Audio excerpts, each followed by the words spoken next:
Peggy 18.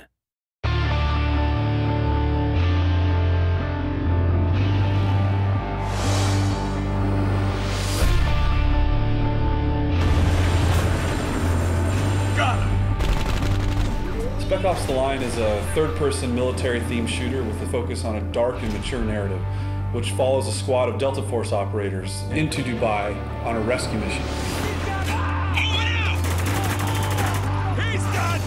The setting of Dubai really influences the style of combat in Spec Ops The Line. The unique architecture that's there does some really interesting things with our combat space.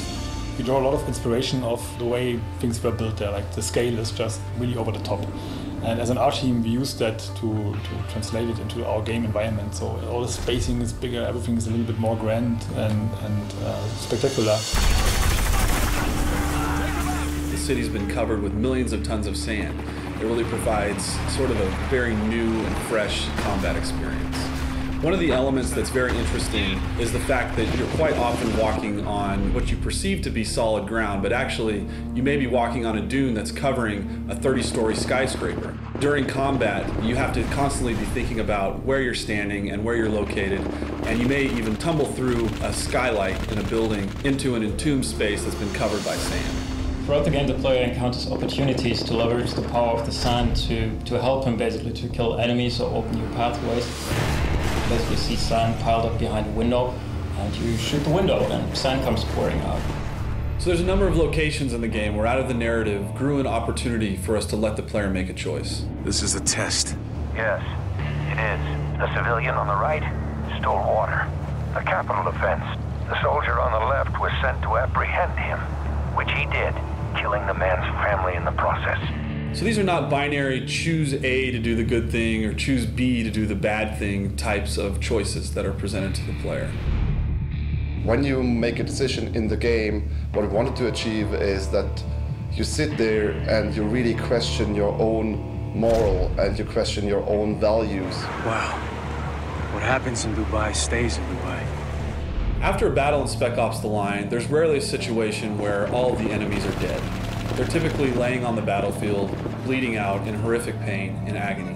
The player can choose to react to that in a number of ways, and one of the ways that he can do that is by utilizing executions and executing those enemies. Since Spec Ops The Line is a realistic shooter and you're up against humans with guns, it was always very important for us to make sure that there's enough variety in gunplay and in enemy behavior. So we created all those different enemy types to make sure that there's always enough variety and fun to fight those guys. It was too close, Walker! Take this guy out! Is that all of them? I think we're clear. What about the civilians? 33rd get away with any of them? Yeah, they did. The campaign in Spec Ops The Line is heavily influenced by the people who are left there in Dubai after sandstorms have ravaged the region. This element of survival in a combat scenario permeates into the gameplay itself.